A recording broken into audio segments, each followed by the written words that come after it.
우리가 정독해서 같이 읽도록 합니다. 요한계시록 7장 1절에서 17절 말씀입니다. 이 일 후에 내가 내 천사가 땅 내 모퉁이에 선 것을 보니 땅의 사방에 바람을 붙잡아 바람으로 하여금 땅에나 바다에나 각종 나무에 불지 못하게 하더라. 또 봄에 다른 천사가 살아계신 하나님의 인을 가지고 해 돋는 데로부터 올라와서 땅과 바다를 해롭게 할 권세를 받은 내 천사를 향하여 큰 소리로 외쳐 이르되 우리가 우리 하나님의 종들의 이마에 인치기까지 땅이나 바다나 나무들을 해하지 말라 하더라.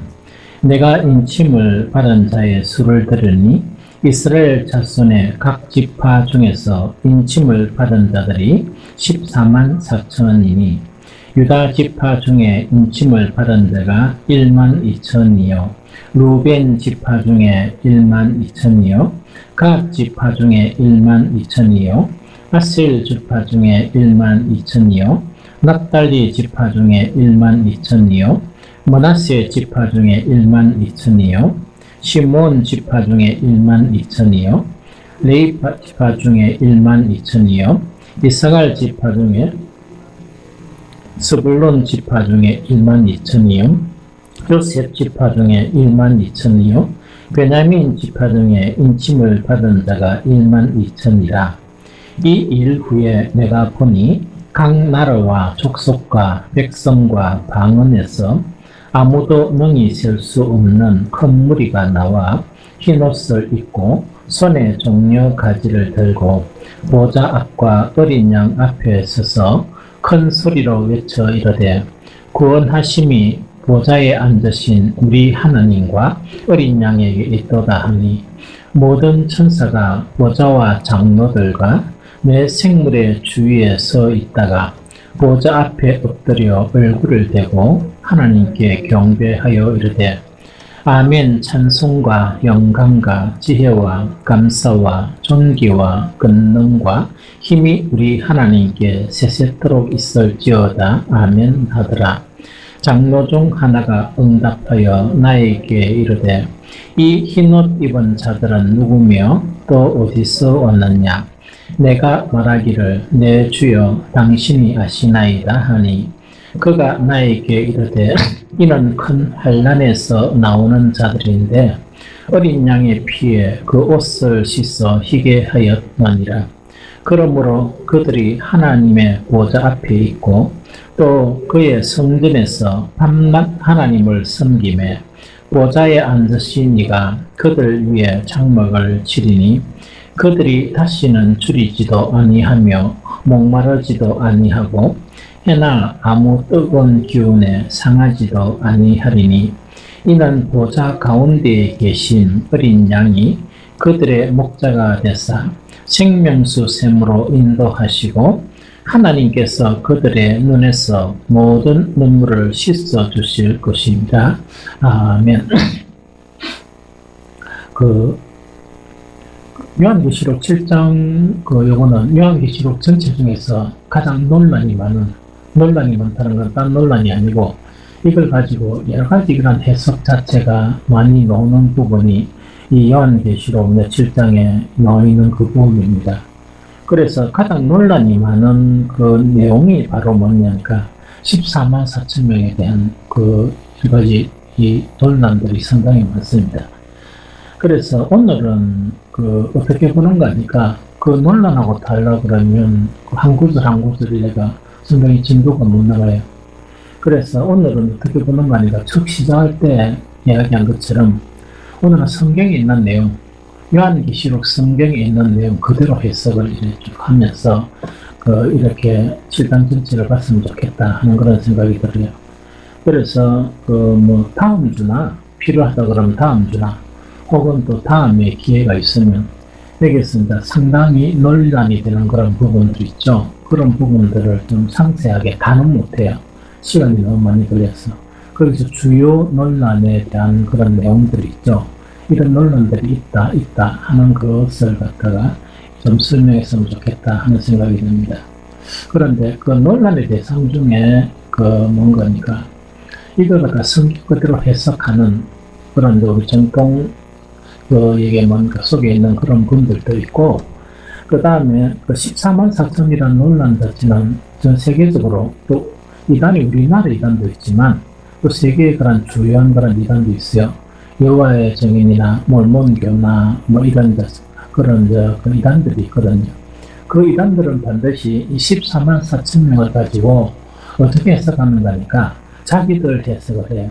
그 14만 4천이 여호와의 증인인데 자기들이 여호와의 증인이다 뭐 이렇게 이제 해석을 하고, 또 숫자 가지고 막 해석을 하고 막 이렇게 하거든요. 어쨌든 간에 그 많은 이단에 속한 이 사람들은 계시록 7장 해석을 갖다가 보니까 자의적 해석. 그래서 자의적 해석 중에서 가장 중요한 해석이 그 각 지파의 그 뭡니까 12만 2천 명이었습니까? 1만 2천. 그래서 14만 4천 또 곱하면 그렇다고 그죠? 이 숫자의 해석을 가지고 이 자의적 해석을 하는 것을 받고, 또한 그러다 보니까 정통에 속한 이 분들도 이걸 가지고 그건 그런 게 아니다. 그러니까 숫자와 여러 가지를 이제 이야기해가지고 이렇게 이제 이 해석을 하는 그런 내용들의 이론이 한 그 주요 주석을 합하면 한 20가지 이상 돼요. 거기 막 수백 가지 자의적 해석이 나오고 막 숱한 그런 해석이 나오겠죠. 그래서 그런데 사실은 계시록 7장을 여러분들이 한 번 더 읽어보면 모르지만 한 10번 정도 더 읽어보면 그게 필요한가 하는 생각이 듭니다. 그런 해석이 필요하냐 하는 생각이 들어요. 이것만 해도 충분하다. 요거 이제 성경 그대로만 해석해도 충분하다 하는 그런 생각이 많이 들거든요.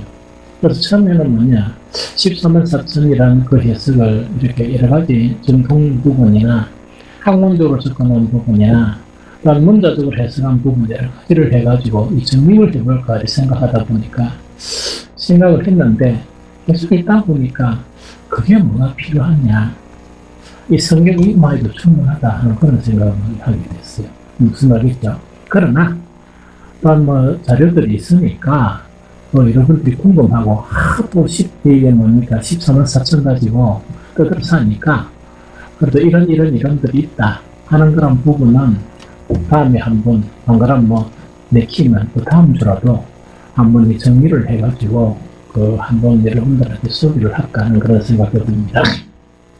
그래서 오늘은 뭐냐니까 성경에 있는 그대로 단 해석 붙이지 말고 성경에 있는 그대로만 쭉쭉쭉 이렇게 하면은 의외로 그 계시록 7장은 참 쉬워요. 왜냐면 이대로 해석을 해버리면 너무 쉽다는 이야기죠.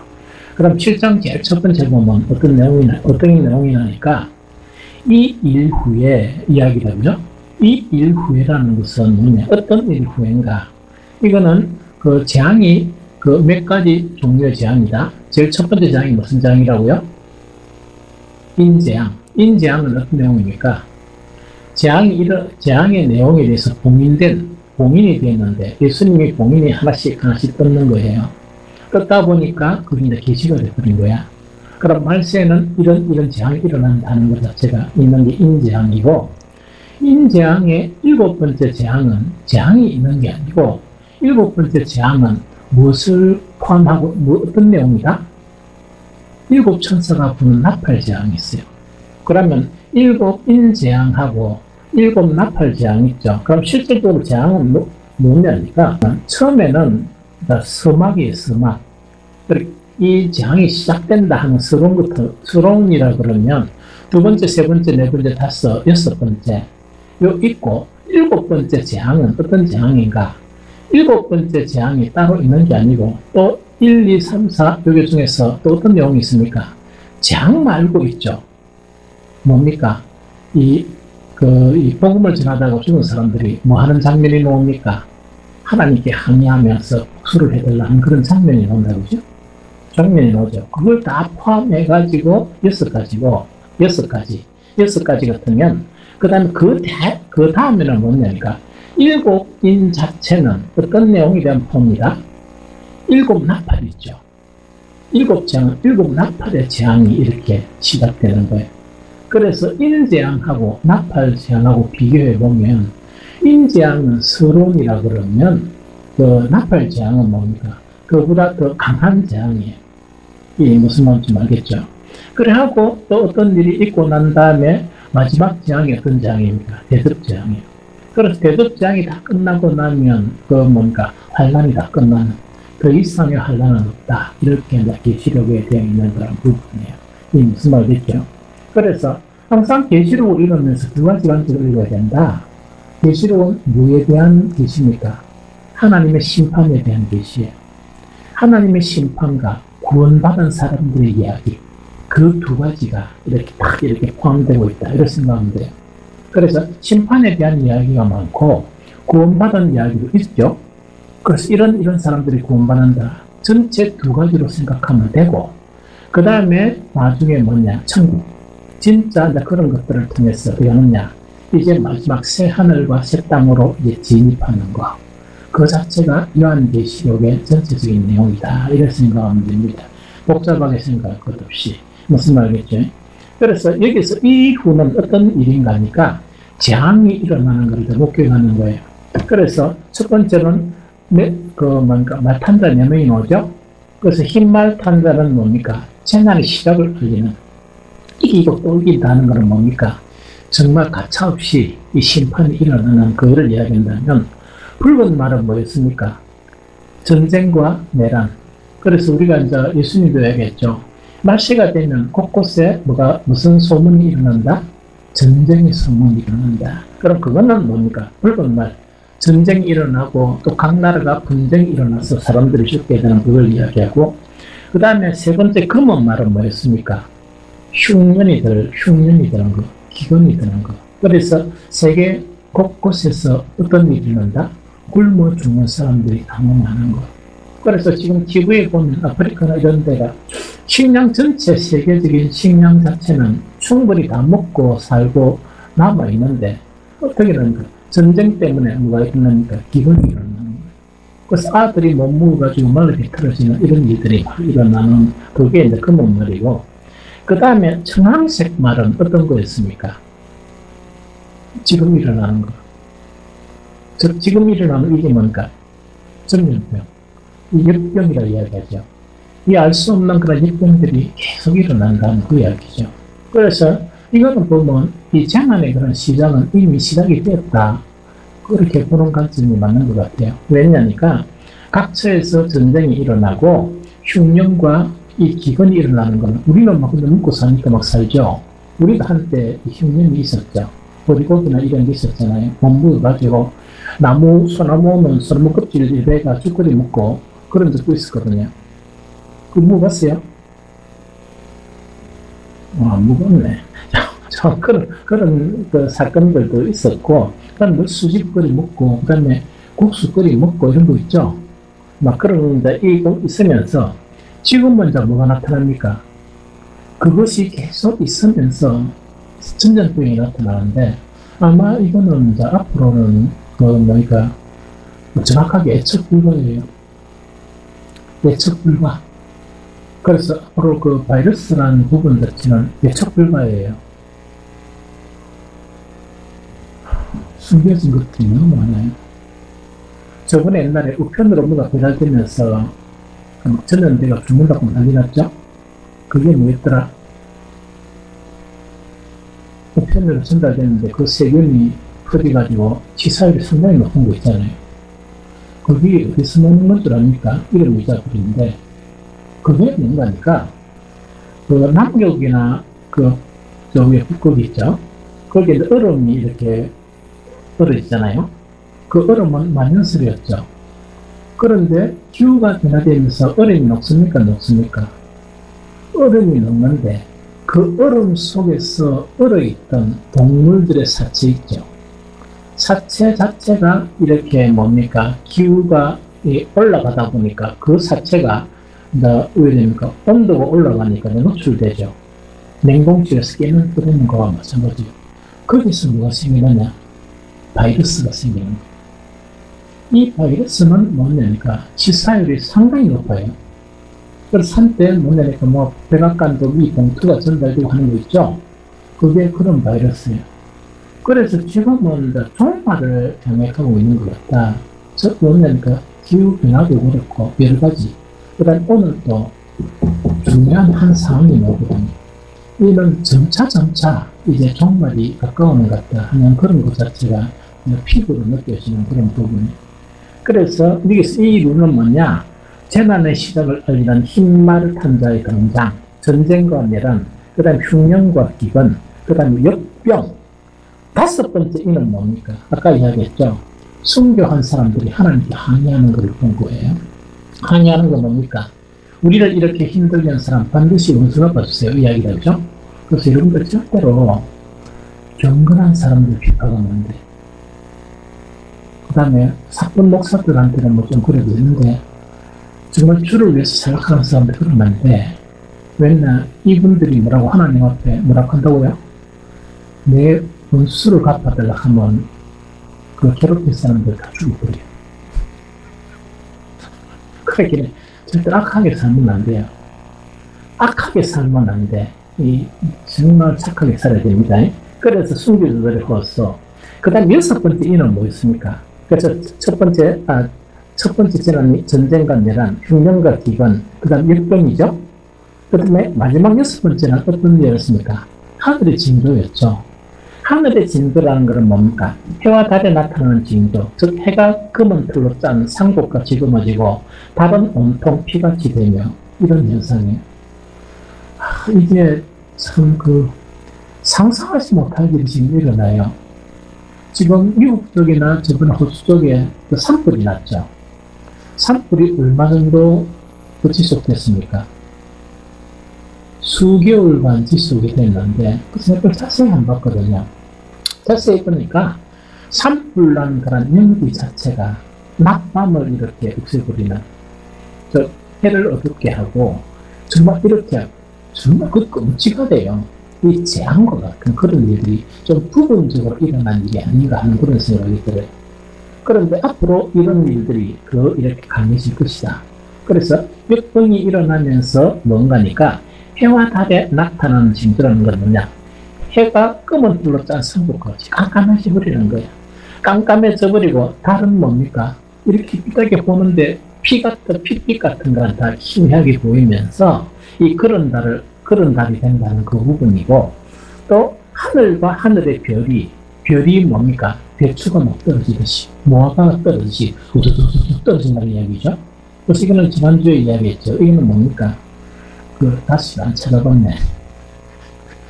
항성, 행성 뭐 있으면 유성이구나. 유성들이 너무나 많대요. 너무나 많은데 그 크기 자체가 수키로, 어떤 데는 상당히 많은 그런 실체들이 있는데 계속 이렇게 다니는 거야. 이 다니면서 우리 지구에도 몇 번 떨어졌고 또 많은 그런 것들이 떨어졌잖아요. 이런 현상들이 일어난다는 그걸 이야기합니다. 그래서 종말이 가깝게 되면 이런 현상들이 많이 일어나는데, 여기서 이 인재앙 자체에서 희생되는 사람이 최소한 얼마 이상입니까? 얼마 이상이라고 그랬죠? 전 세계 인구의 4분의 1 이상이 죽게 돼요. 이게 무슨 말이죠? 그런데 나팔재앙이 일어나면, 그러면 그렇게 살아남은 사람이 있죠?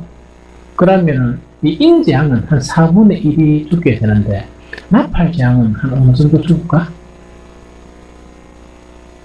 3분의 1. 그러니까 4분의 1 죽고 살아남아 있으면 또 3분의 1, 남은 사람이 한 3분의 1 이상, 왜 이상이 나오니까 한 재앙에서 이것을 통해서 4분의 1이 죽임을 당하고, 그 다음에 이 나팔재앙을 통해서 또 그 중에서 또 3분의 1 이상이 더 죽임을 당하는 거예요.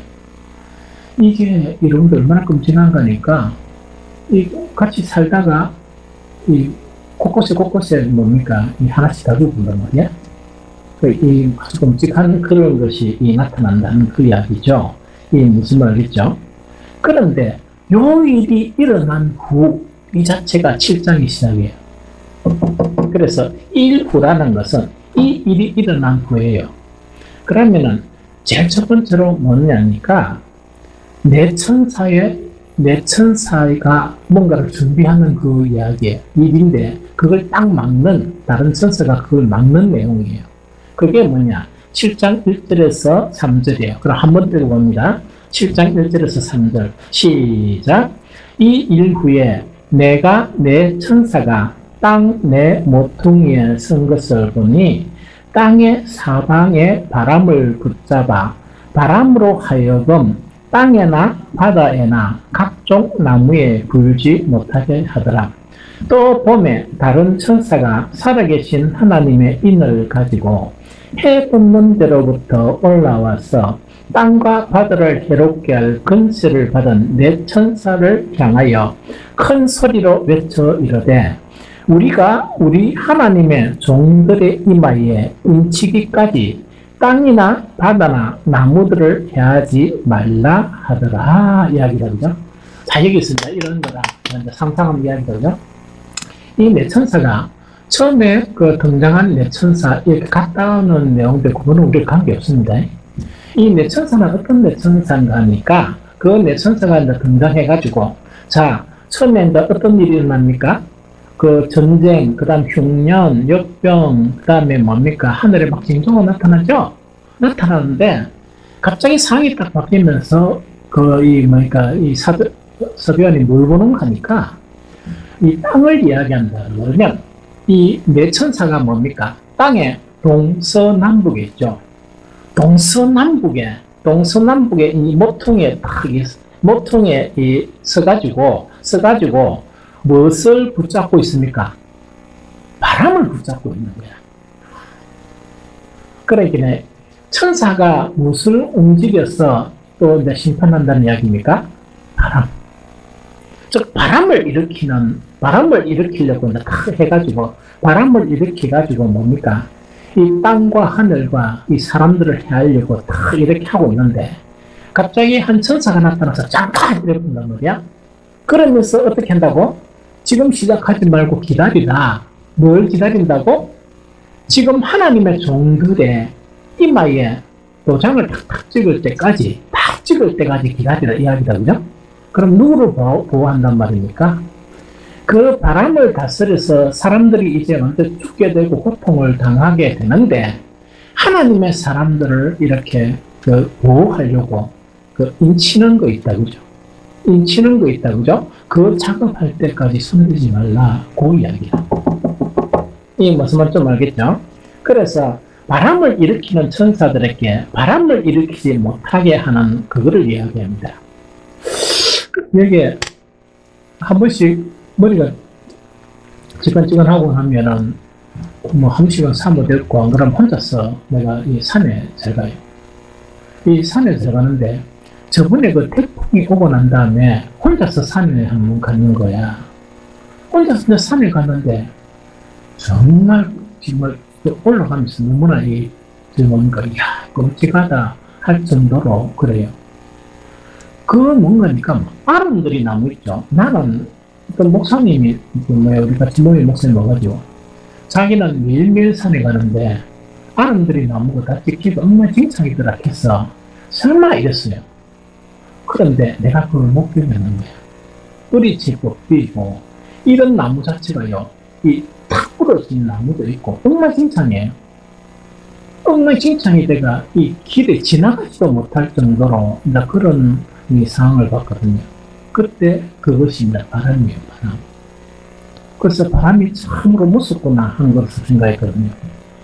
요한계시록에 보면 하나님께서 천사들을 사용하셔서 뭐를 일으키나?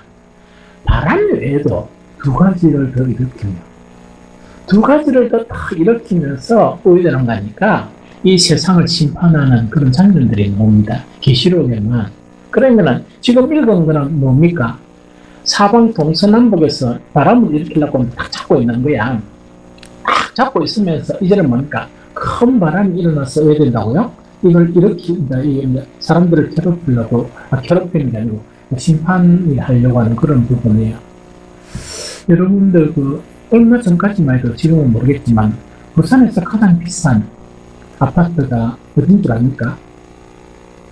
좋은 데서 보면 100층 가까이 되는 유리로 된 그래서 이번에 그 사건 있고 내가 정보를 많이 들었어요. 부산 사람 돈이 없어 별로 없고 거의 서울 사람, 중국 사람 이래가 그걸 갖다가 유황지 형태로 많이 삼는가 봐. 그 속수로 돈 많은 사람이죠. 그런데 그게 이제 유리로 이제 되어 있었는데 그 유리가 상당히 두껍대요.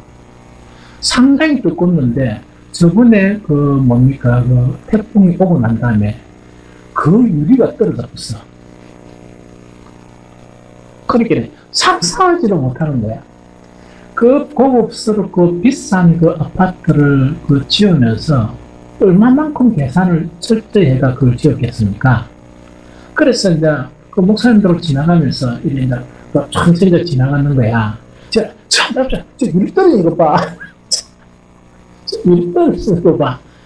진짜 나는 그게 맞는가 맞는가 잘 모르겠지만 가까이 나갔던 건 모르겠지만 유리 떨어지는 건 사실이고 뭐 그 이후에 그게 어떻게 되는 건 잘 모르겠어. 왜냐니까 떨어진 유리를 붙이는데 야 그래 보니까 상당히 어려운 것 같아. 어려울 것 같다는 그런 생각이 들거든요. 그것이 바람의 위력이에요. 그런데 이번에 우리가 이제 태풍이 지나갔죠. 지나가는데 이 과학적으로 모든 기상학적으로 어떻게 예견하는 거니까 앞으로 대한민국은 지금 우리 온 태풍 있죠. 그 태풍하고 비교할 수 없는 슈퍼 태풍 있죠. 그런 것들이 오게 된다. 안 한다. 그게 이제 뭔가 논리적으로 맞아요. 왜냐니까 지구가 지금 이렇게 변화되어져 가고, 그 다음에 뭡니까? 남극, 북극에 그 얼음이 녹게 되고 하면, 우산도 자반 길이 오래 안 걸리게 어떤 부분에서는 이제 침수되는 그런 지역이 점점 더 많아지는 그런 현상이 벌어지게 된다는 그 부분이에요. 이게 바람이에요. 그래서 성경에는 뭐냐? 하나님께서 그 바람을 일으키는 그런 천사를 통해서 뭘 한단 말입니까? 태풍도 만들고 온갖 것도 다 만들게 되는 그런 현상이 일어난다는 부분이에요. 그래서 한국 태풍을 이번에 내가 쭉 보니까 일본 그 남단에 있는 거기서 조그만한 태풍이 형성이 돼요. 형성이 되면서 올라오다 보니까 오게 되는 거니까 우리나라 인근의 그 해수 있죠. 해수가 온도가 너무 높아지는 거예요. 계속 지금 온도가 높아지거든. 그러면 날이 가면 갈수록 온도가 높아지다 보니까 이 태풍이 뭔가 조그만한 위력을 가진 태풍이 이거는 어디에서 위력을 가하는가? 과학적으로 해수의 온도가 높아지면 거의 폭발적으로 이 힘 자체가 강해지는 거야. 그래서 우리나라가 지금 어떻게 됩니까? 점점 더워지죠? 점점 더워지면서 그런 현상은 아마 기정사실로 일어난다 하는 그 이야기거든요. 이게 바람이에요. 그러면 바람을 일으키는 천사도 있지만 바람만 일으키느냐? 그렇지 않아요. 계시록에 보면 또 무엇을 일으키는 천사가 있는가 하니까 바람도 일으키면서 뭐도 일으키느냐? 물을 일으키는 그런 천사도 있다 하는 그 이야기거든요. 요한계시록 16장 5절을 봅니다. 요한계시록 16장 5절.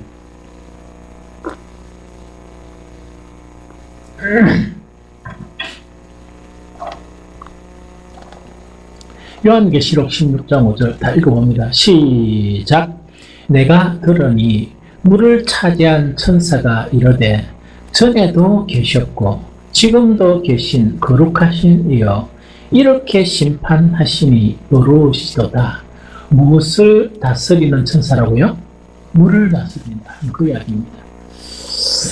목사님들이니까 항상 뭐냐니까 이 복음하고 그 다음에 반복음적하고 이런 부분에 해석이 능한 분들이에요.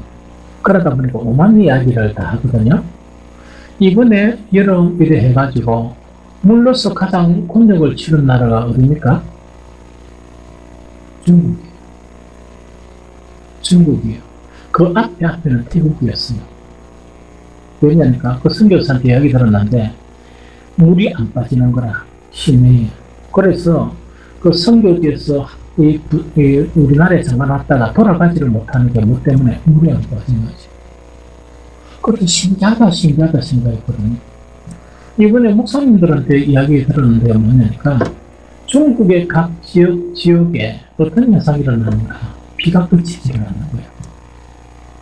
비가 그치지 않아가 막 그 모든 그 성 있죠. 어떤 성, 자기 무슨 성이라잖아요. 우리 같은 경상남도 경상북도 이라는데 그게 물이 너무 차가지고 자기들이 정말 그 전 세계에서 가장 튼튼하다 하는 그 댐 자체가 이번에 위태할 만큼 계속 비가 내리는 거예요. 그래서 목사님들에서는 아주 단순하죠. 뭐라고요? 교회를 불지르고 선교사들을 죽이고 그걸 받는 거 봐라. 저리가 비 더 올 거다. 이런 거 가지고 이러셨거든요. 그런데 그게 나무 일이 아닌 거야. 바람을 일으키면서 앞으로 이제 슈퍼 태풍이라는 것 자체가 원래 태풍은 바람을 이야기하죠. 비를 동반해 버리면 끔찍한 일들이 벌어져요. 그런데 앞으로 이 두 가지가 뭡니까? 더 심하면 심했지 약해지지는 않는다는 이야기죠. 그래서 이 사도 요한이 이걸 본 거야. 이거를 이제 보는 거예요. 그 다음에 물을 일으키는 천사만 있는 게 아니고, 자, 하나는 바람, 물이죠. 한 가지는 뭐겠습니까? 응? 뭐라고요? 불을 일으키는 또 천사가 있는 거야. 그러니까 이게 지금 보면 세계 곳곳에서 지금 일어나고 있는 현상이라 불을 다스리는 그런 천사가 있는데 계시록 14장 8절을 봅니다. 계시록 14장 8절.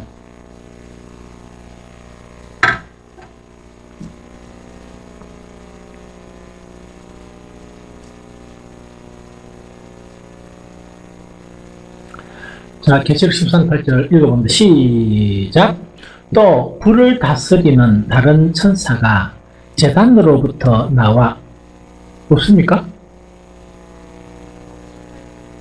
18절이가 아이고 빨리빨리 쳐더라. 14장 18절이거든요. 못합니다. 읽어봅니다. 시작. 또 불을 다스리는 다른 천사가 제단으로부터 나와 예리한 낯가진 자를 향하여 큰 음성으로 불러 이르되 내 예리한 낯을 휘둘러 땅에 포도송이를 거두라. 그 포도가 익었느니라 하더라. 이야기하죠. 그럼 여기서 뭐가 나온단 말입니까? 하나님은 정말 이 바람을 일으키는 그런 천사도 이렇게 사용을 하시고 또 무엇을 일으키는? 물을 일으키는 천사. 그 다음에 한 가지 또 무서운 게 뭡니까? 불을 일으키는 천사죠. 그래서 이 세 가지 자체가 이미 우리는 목격을 하고 있다는 이야기죠.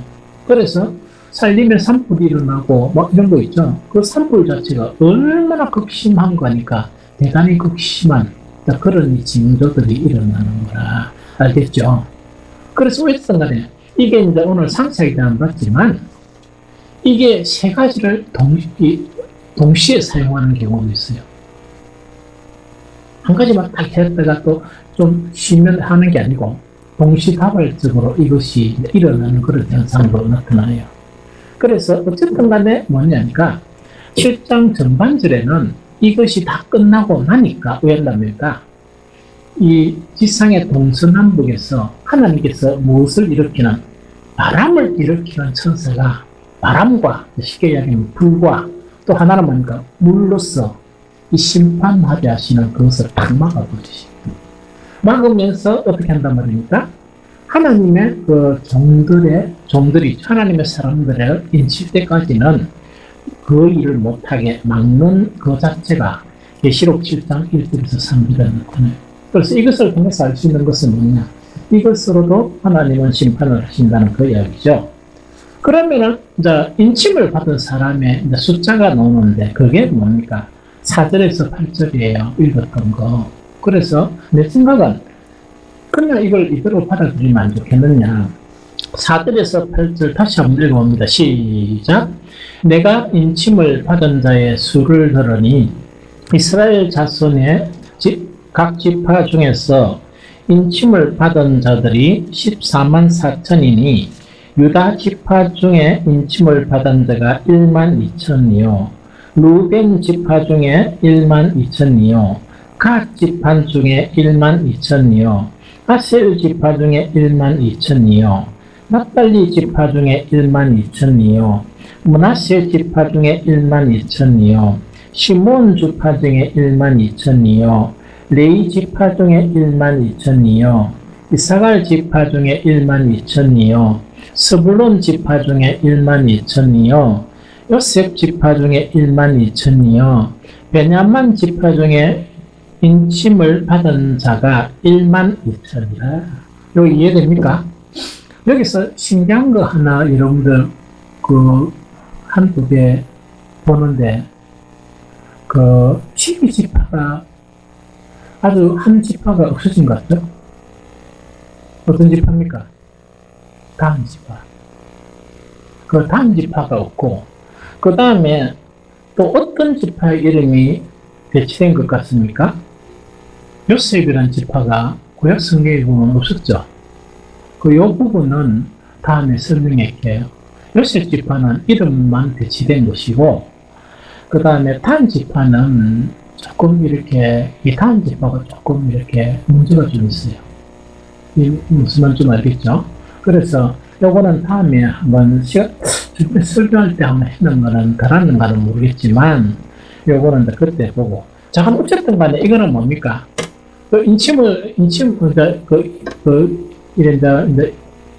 인침을 할 때까지는 바람을 막았단 말이야. 바람이나 모든 재앙이 시작된 걸 막았는데, 그때 소리를 딱 듣게 되니까, 인침을 받은 사람들의 대상이 누굽니까? 이 성경을 가지고 보면 이스라엘 사람들이에요. 그런데 이걸 가지고 아까 이야기했죠. 너무 해석이 구구한 거야. 진짜 이스라엘이냐 이스라엘 아니냐 이렇게 해석이 구구해요. 그러면 굳이 이 14만 4천을 어떻게 해석한다고? 자기들의 유리하게 해석을 해가 사람들을 이렇게 많이 현혹시키는 경우가 많아요. 그런데 그럴 필요가 없습니다. 필요가 없는 거는 뭐냐? 저번에 우리가 봤지만 이 이후에 나오는 도저히 셀 수 없는 흰옷을 입은 사람들을 보게 되는 거야. 그래서 우리는 이것 가지고 내다 니다 할 필요가 없을 것 같다 하는 그런 생각이 들어. 이 무슨 말인지 알겠죠? 그런데 한 가지 고려해야 될 사항은 뭐냐? 지금 이 사항은 뭡니까? 하나님께서 심판을 하시는데 갑자기 이스라엘 지파가 나오죠. 이스라엘은 이 부림을 받았습니까? 안 받았습니까? 아니, 이거 편안한 우리끼리니까.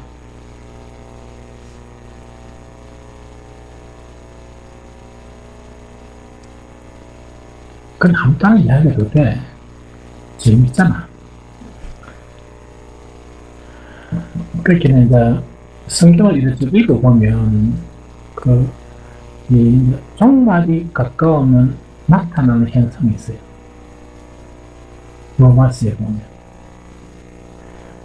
사도 바울은 자기 민족을 사랑합니까? 사랑 안 합니까? 엄청 사랑한 사람이었어요. 자기는 이방 선교사였지만 이방의 복음을 전했지만 자기 민족에 대한 애착이 상당히 많았어요. 그래서 이스라엘이 망했느냐? 그러니까 이제 이방인들이 이제 뭡니까? 다시금 이방인들이 이제 뭡니까? 이스라엘이 서민으로 부려지는 것처럼 보이고, 이방 민족 우리나라뿐만 아니고 전 세계 이방인들이 뭡니까? 복음이 들어간다, 그죠? 복음이 들어가다 보니까 우리는 이스라엘을 욕하고 예수님을 십자가에 못 박게 한다 이런 식으로 막 이렇게 하잖아요, 그죠?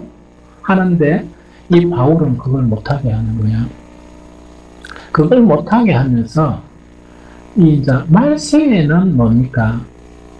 이스라엘에서 이제 복음이 어디로 넘어옵니까? 이방으로 넘어오죠. 이방으로 넘어오는데 언제까지?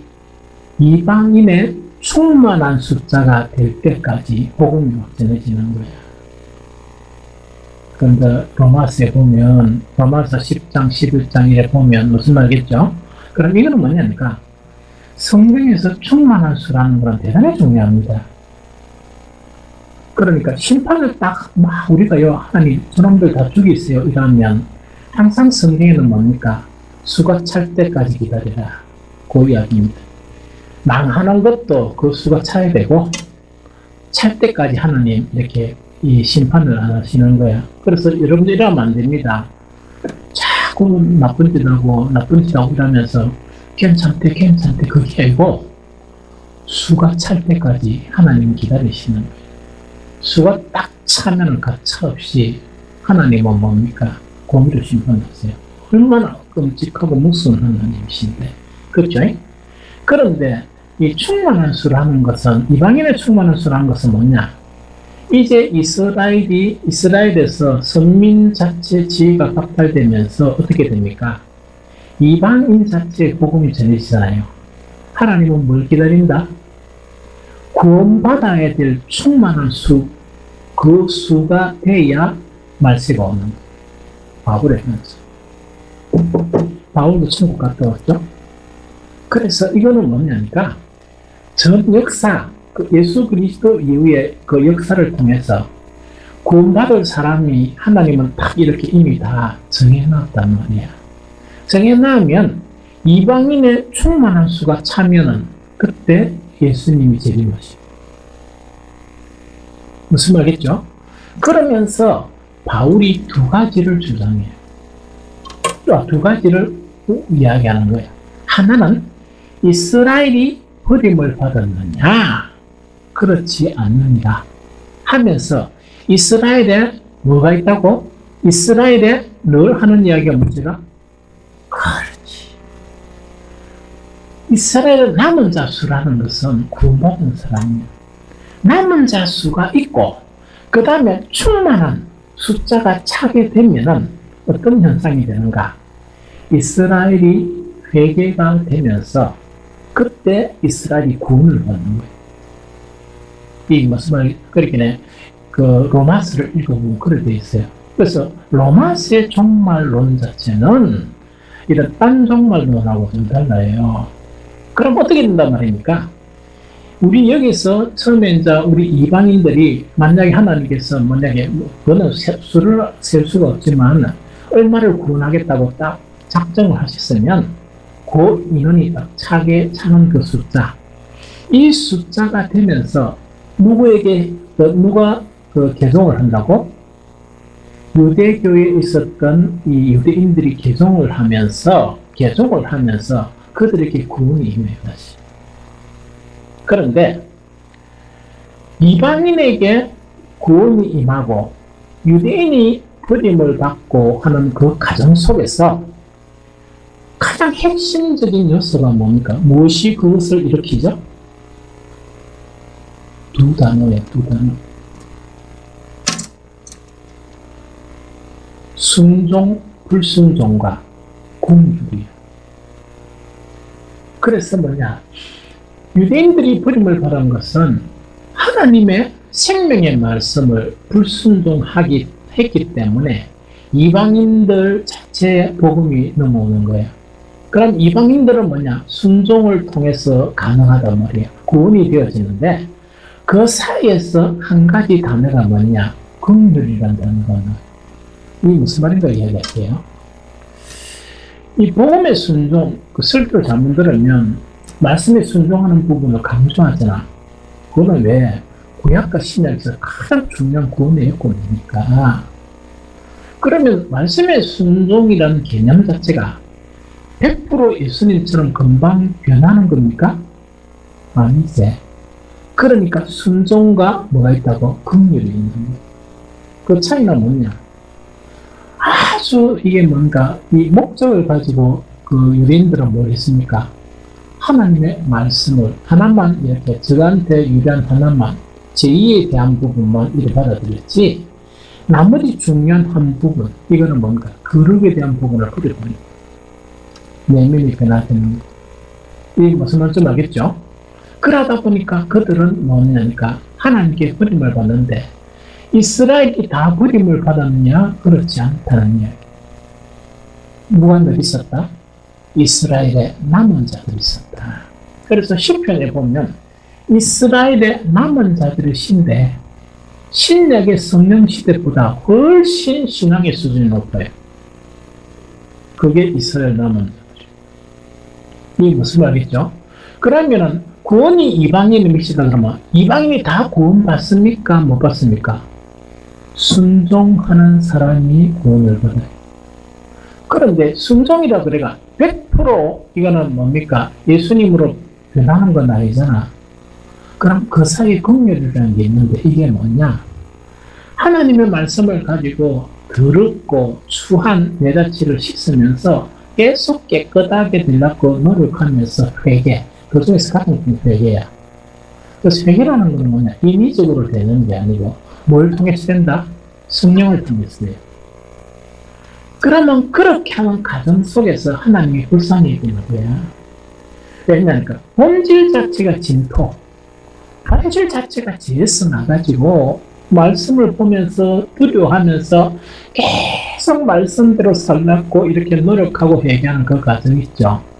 그 과정이 순종의 과정이고 그 순종의 과정 자체를 하나님이 불쌍히 여기는 거예요. 이해됩니까?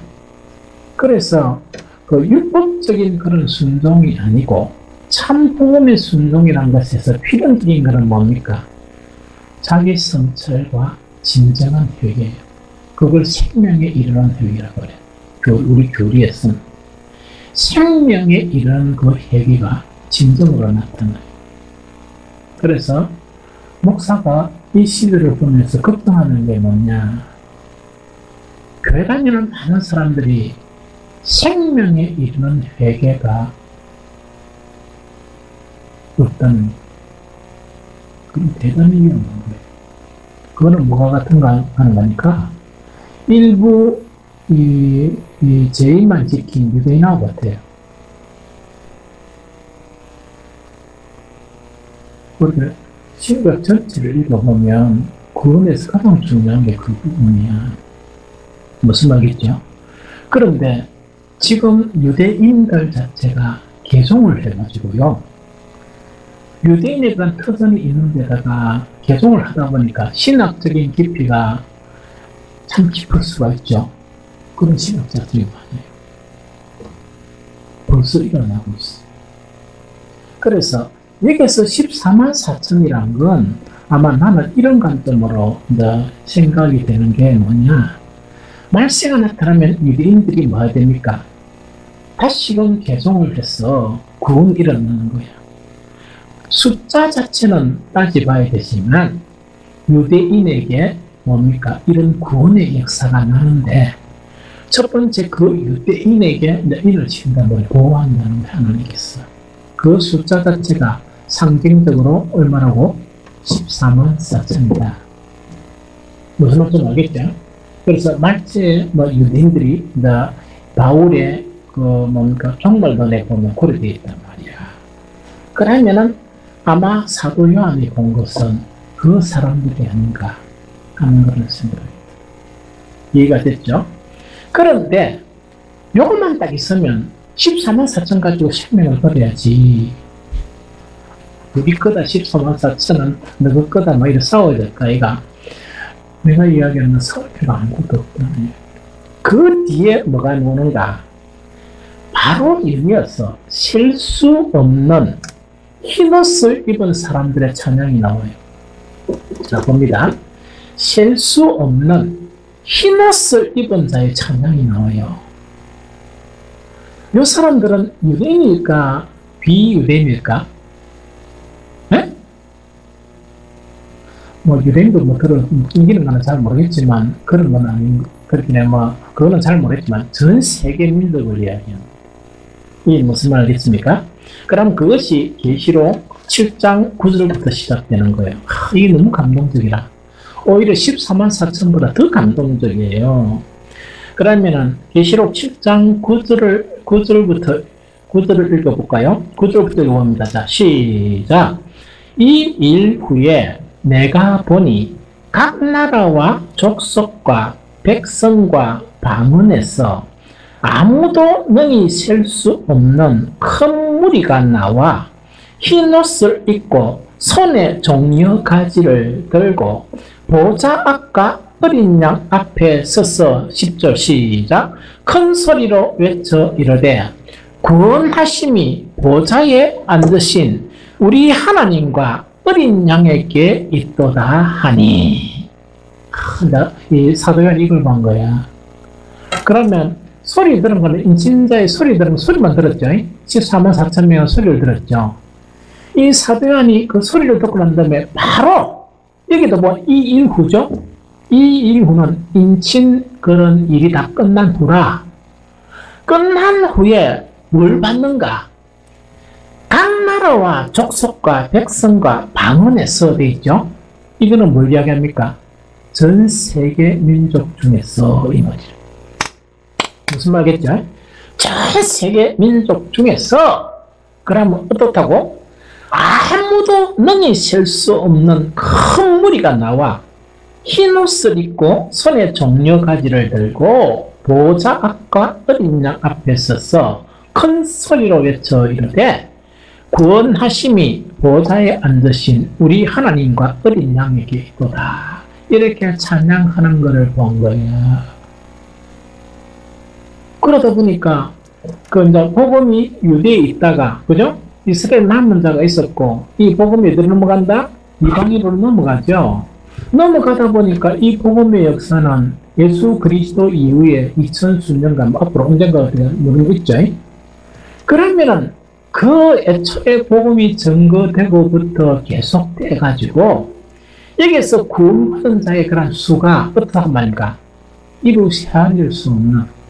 그래서 이게 이 사람들은 어떤 옷을 입었다? 구원의 가장 중요한 것은 흰옷. 이거는 아마 예수님이 뭡니까?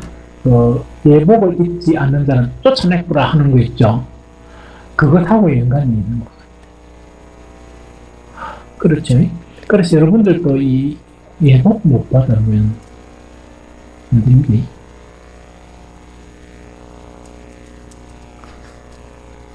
흰옷을 받아야 돼. 흰옷이 뭐냐는 건 그 뒤에 나옵니다. 아주 중요한 내용들이 나오거든요. 그래서 이런 사람들이 뭔가니까, 그래서 이제 우리 찬양을 구원하심이 뭐 하는 거 있죠. 그 내용이 이 내용입니다. 그래서 이분들이 막 찬양을 하면서 구원하심이 보좌에 앉으신 우리 하나님과 어린 양에게 있도다. 이렇게 이야기하는 거예요.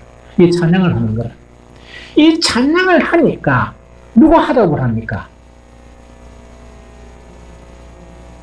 뭐라고 하나? 모든 천사들이 화답을 하는데, 모든 천사가, 알겠죠? 그게 이제 11절이라. 그럼 이렇게 이제 하니, 모든 천사가 보좌와 장로들과 내 생물들의 주위에 서 있다가, 천사들이 한단 말이야. 모든 천사들이 있다가, 보좌 앞에 엎드려 얼굴을 대고 하나님께 경배하여 이르되, 뭐랍니까? 아멘!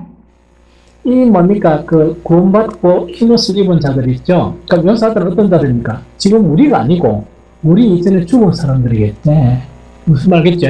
믿음으로 승리한 사람들이 막 찬양을 하니까 그게 사도 요한이 이때 본 거는 뭡니까? 약 2000년 전에.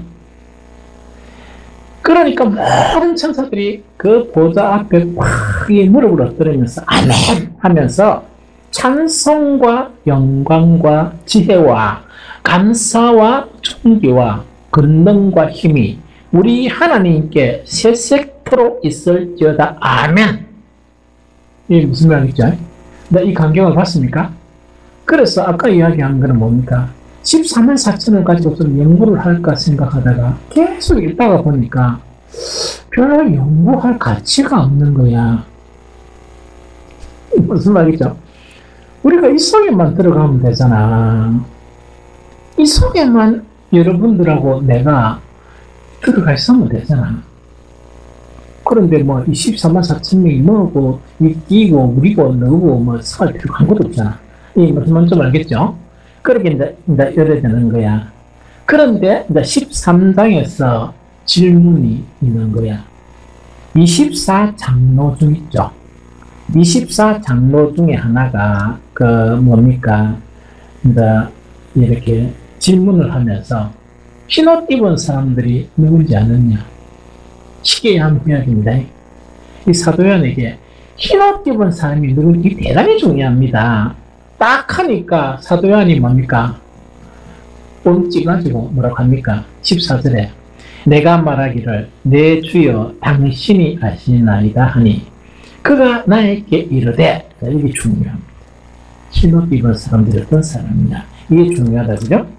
내가 말하기를 내 주여 당신이 아시나이다 하니 그가 나에게 이르되, 이는 큰 환난에서 나오는 자들인데 어린 양의 피에 그옷을 씻어 희게 하였느니라. 두 가지입니다. 흰옷 입은 사람들이 어떤 사람이냐? 두 가지를 한 사람이야. 하나는 뭡니까? 큰 환난에서 이긴 사람들. 알겠죠? 큰 환난에서 이긴 사람들이에요. 그럼 이건 어떻게 해석합니까? 이래 해석하면 돼요. 자, 봅니다. 예수 그리스도 이후에 많은 사람들에게 복음이 전해지죠. 그 복음이 전해지는데 그 2000년 동안 똑같은 상황에서 복음이 전해집니까? 상황이 너무너무 다른 속에서 복음이 전해집니까? 상황이 다른 속에서요. 그러다 보니까 어떤 때는 뭡니까? 정말 이 예수를 믿게 되면 이 목숨이 위태로운 그런 상황도 있었고, 어떤 상황은 예수를 믿게 되면 직업을 가지는데 정말 어려운 거라는 경우도 있고, 어떤 때는 예수를 믿으면 이 재산도 압류당하는 그런 때도 있었다는 이야기. 심지어 중세 천년 기간 동안에는 성령의 역사가 일어나서 이렇게 정말 이 예언을 하고 이런 사람들은 어떤 속에 들어갑니까? 마녀 사냥을 당하게 되고, 진실된 이 말씀을 이렇게 이야기하게 되면 뭐냐니까, 이거는 죽임을 당하게 되는 그런 일도 계속 있었어요. 우리나라에도 있었잖아. 복음이 들어오면서 또한 일제시대 때 또 외교 사변 때 얼마나 많은 사람들이 죽었습니까? 그렇죠? 그래서 그런 큰 환난에서 이게 사람들이 흰옷 입은 사람들이다 하는 그 이야기입니다. 그러면 우리 시대에는 있었습니까? 없었습니까?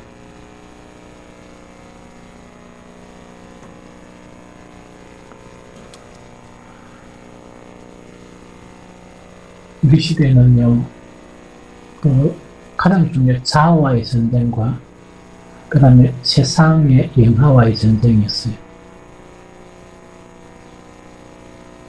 종류는 다르죠. 이거는 뭐냐니까, 세상의 영광 자체를 위해서 말씀을 변질시키는 사람들이 있습니까? 없습니까? 너무 많죠. 그 사람들은 성인한 사람들은 아니에요. 그래서 각 시대마다 그런 어려움 속에서 막 이렇게 이제 하는 부분이라. 그래서 세상은 어떻게 이야기해도 우리는 절대로 막 함부로 비판했으면 안 돼요. 우리 지금 코로나 때문에 어떤 교회들은 많은 불이익을 당하면서 전시 식사도 그대로 하고 있는 우리도 있어요. 우리 교단에도. 그래서 막 이렇게 그런 어려움을 당하다 보니까 내가 그분의 이야기를 들으면서 제가 밥 한 끼 살게요. 갔어. 한번 방문을 하려고 그래. 그래서 내가 힘들어 하니까. 그래서 그분들은 그분 신앙들 때문에 누군가니까 저녁 식사도 여전히 하고 찬양 예배도 여전히 드리고, 그 다음에 누가 대면 비대면 하니까 그분도 내처럼 별로 무시하는 거예요. 성경이 어디 있노? 이런 식이 있다니까. 그래가지고 막 이렇게 고난당하는 분들이 있어요. 그런데 함부로 그런 분들에 대해서 우리는 이랬다 저랬다 비판하는 건 안 돼. 무슨 말인지 알겠습니까? 그래서 나도 늘 생각하는 게 뭐냐, 어떻게 해석을 하고 어떻게 받아들여야 되느냐 하면서 몇몇 목사님들은 뭐냐, 최악의 경우에 바울이 갔던 감옥형 가보자. 그게 뭐냐니까, 붉은 낼 돈이 없으면 돈을 떼하다 보면 얼마나 주님 만나면 중요한 이력서이 되겠느냐. 왜 돈을, 교회의 돈을 그런데 붉은을 낼 수 있느냐. 자기 감옥 가자. 이렇게 서로 막 이야기하면서 격려하고 이런 분들도 있어요. 그러고 또 이제 참 이렇게 해석이 어려운 게, 늘 이런 걸 통해서 주님, 나의 하던 일은 주님의 빛과 진리를 보내주셨어. 나의 길잡이가 되게 해주십시오. 즉, 이런 상황 속에서 하나님의 말씀을 거역하는 그런 일들이 일어나지 않도록 해달라. 저는 끊임없이 기도하는데 사람마다 해석이 다를 수가 있잖아. 그래서 함부로 이렇고 저렇고 평가를 했으면 안 됩니다. 예, 무슨 말 좀 어렵습니까? 그런데 문제는 뭐냐, 기회다 생각해가지고 억수로 즐기는 분들이 많아. 그분들은 절대로 이건 아닌 것 같아. 이게 뭐라 그랬습니까? 이 사람들은 어떤 사람들이 아느냐 하니까, 큰 환난에서 나오는 자들, 그 환난을 믿음으로 이긴 자들 속에 목사가 내가 변명을 해줘야 될 거다. 주님 앞에, 이런 사정이 있고 저런 사정이 있었어. 저는 믿음 맞습니다. 그런데 함식하나 생각하면 내가 낯이 뜨고가 변명하지 못한 그런 행위들도 너무 많아. 그래서 또 환란 때 4분의 1이 죽고 그 다음에 또 3분의 1이 죽고 하는 그런 거 있죠.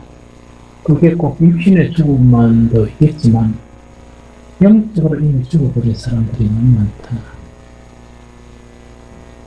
그 위함에서 하나님 하시는 일입니다. 하나님 하시는 일입니다. 그래서 그런 것이 참 슬프고 슬픈 그 시대를 살아간다. 그래서 우리 때도 뭔가 이렇게, 옛날에는 목숨이었지만 지금은 뭡니까? 우상과의 싸움이에요. 그 우상이 형상을 새긴 우상이 아니고 마음이 지배하고 있는 우상대로 살 것이냐, 주님을 섬길 것이냐. 마음이 지배하고 있는 우상이 뭡니까? 폭력과 욕심과 자아라는 것은 무엇입니까? 자아가 굴복되면 그리스도가 주님이 되고, 자아가 굴복이 안 되면 그리스도를 주님이라 하는 건 거짓말이고, 누가 주님입니까? 자기가 주. 얼마나 배도하는 사람입니까? 그래서 그런 싸움에서 진 것도 포함되어 있다 하는 그 의미죠. 그래서 어떤 의미로는 뭐냐, 이 목숨이 유익을 받고 하는 그 유익보다 육적인 환란이 있죠. 이것이 더 무서운 환란인지도 모른다 하는 생각입니다. 그래서 이걸 경계로 삼아야 된다. 첫 번째로 뭐라고요? 이 사람들은 큰 환란에서 나오는 자들, 큰 환란에서 나오는 그 환란에서 이긴 자들이고, 두 번째는 뭡니까? 어린 양의 피에 그 옷을 씻어 희게 하였느니라. 중요합니다. 이것도 어린 양의 피에 그 옷을 씻어 희게 하였느니라 요 이야기입니다. 그럼 이거는 뭐냐니까, 내가 여러분들이나 가장 문제가 뭐예요? 우리 안에는 재성이야. 재성이라고요? 그럼 이 재성 자체가 예수 그리스도의 십자가의 보혈로 계속 씻으면서 깨끗하게 되는 그런 얘기예요. 이걸 뭐냐? 진리를 지나서 뭐 하는 거? 성화. 아까 잠깐 이야기했죠. 성화는 뭡니까? 그 내 영혼이 진토에 붙었는데, 복음을 통해서 그 진토에서 벗어나고 몸부림치고 회개하고 눈물 흘리면서 기도하는 그런 과정이 있죠. 그러면서 점차적으로 오게 된단 말입니다. 거룩하게 되는. 그래서 절대로 거룩하게 안 되고 합당을 따르지 않고는 주님을 보지 못합니다. 그거 지금 이야기예요. 그래서 흰옷 입은 사람들의 사람들이 장로 한 분이 물었죠.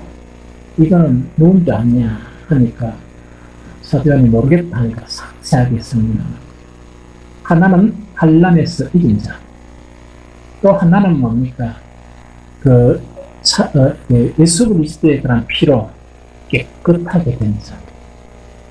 무슨 말이십니까? 이것이 신앙에서 가장 중요한, 구원받은 신앙에서 가장 중요한 그런 부분이다 하는 이야기죠. 그러면서 이제 이 사람들은 어떻게 지금 하고 있는가? 그렇게 영어는 뭡니까? 궁극적인 천국은 아직 아닙니다. 궁극적인 천국은 이제 계시록 20장부터가 새하늘과 새 땅에 들어가게 돼, 입성하게 돼요. 그래서 이 상태는 뭐냐니까 아직까지 이 몸을 입지 못한 그 영혼의 상태를 이야기하겠다, 그죠?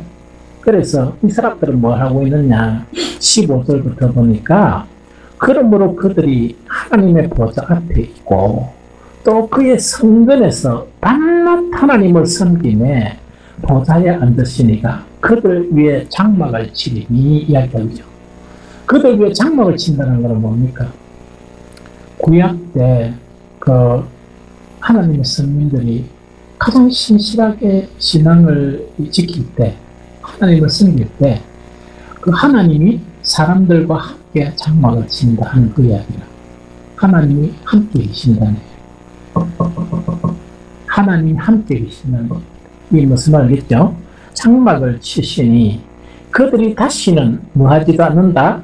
줄이지도 아니하며 목마르지도 아니하고 해나 아무 뜨거운 기운에 상하지도 아니하리니 이는 보좌 가운데 계신 어린 양이 우리를 구하는 그리스도께서 그들의 목자가 되사 생명수 샘으로 인도하시고 하나님께서 그들의 눈에서 모든 눈물을 씻어 주실 것임이니라 되죠. 큰 위로를 받는 이 모습을 본 거예요. 자, 그럼 질문할게요. 14만 4천 명은 인침만 받았지? 그런데 세계 각지의 민족 중에서 흰옷을 받은 사람에 대한 아주 장황한 사건이 나오죠. 대단하죠, 그죠? 그래서 여기에 들어가야 됩니다. 그래서 14만 4천은 그렇게 중요한 것이 아니다. 왜? 우리는 이스라엘 족속이 아니었으니까 우리는 이방인 중에서 여기에 들어가야 된다. 그래서 우리는 뭘 해야 돼? 인내의 말씀을 지켜야 된다. 이거는 뭡니까? 하나님의 말씀 자체는 정말 이 세상으로부터 여러 가지 고난, 또 정욕으로부터 다른 사람들 다 자기 멋대로 사는데 그걸 거스르려고 하니까 얼마나 힘들어. 그런 모든 어려움을 극복하고 믿음을 지킨 사람, 말씀을 지킨 사람들이고 또 예수 그리스도의 십자가의 보혈로 계속해서 깨끗게 하는 이 사람들이 바로 흰옷을 입은 사람들이다 하는 그 이야기입니다. 그래서 지금까지는 어떻게 관계없어. 지금부터 우리가 계시록 처음에 보면 뭡니까? 이 말씀을 읽는 자와 듣는 자는 복이 있다 그랬죠. 지금 이 말씀을 읽고 듣고 그 다음에 이 말씀대로 행하는 자는 복이 있다 그랬죠. 지금부터 우리 삶인데 다시 마음을 새롭게 해가지고 지금부터 절대로 믿음을 배반하지 않고 하나님의 말씀 자체를 하와처럼, 그죠? 지 안에 있는 정욕 때문에 말씀을 샥박박 부리는 거라. 정령 죽으리라 했는데 뭐라고? 죽을지도 모른다. 이런 사람들이 지금 너무 많아. 그렇게 느끼네. 90%의 그리스도인들과 목사들이 뭔가 이렇게 자기 속에 있는 더러운 정욕이 있죠. 이거 십자가를 통해서 계속 꺾여야 되는데 그것 때문에 하나님의 진리의 말씀을 바꿔버리는 거라. 얼마나 큰 죄입니까? 그 사람들이 힘을 얻을 수 있겠습니까? 못 갖습니다. 회개해야 돼요. 그래서 혹시 우리 속에서 좀 뒤가 저랬다 그러면 복음은 너무나 신비해. 지금부터 안 그럽니다. 지금부터 인내의 말씀을 지키면 되고 끊임없이 성결케 되는 그런 삶을 살면 돼요. 잃어버렸던 생명에 이르는 회개 있죠. 그 생명에 이르는 회개는 아주 소중해요.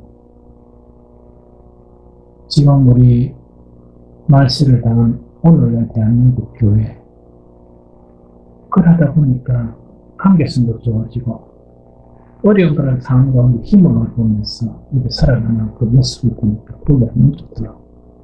무슨 말이죠? 지금까지는 관계없고 가장 필수적인 게 생명에 이르는 회개를 회복해야 돼요. 기도하세요. 하나님께. 가장 비참한 사람이 어떤 사람인가 하니까 예수님처럼 안 되는 사람이 생명에 이르는 회개를 잃어버린 사람이 가장 비참한 사람. 우리는 죽을 때까지 생명에 이르는 회개가 끊임없이 일어나야 돼요. 말씀 앞에서, 주님 앞에서. 그게 뭐냐니까 말씀으로 인내하고 승리한 사람이에요. 환난을 이기고 승리한 사람들이고, 그 다음에 계속해서 예수 그리스도의 피에 자기의 옷을 깨끗하게 받은 그 사람들. 그래서 이 말씀을 명심하시기 바랍니다.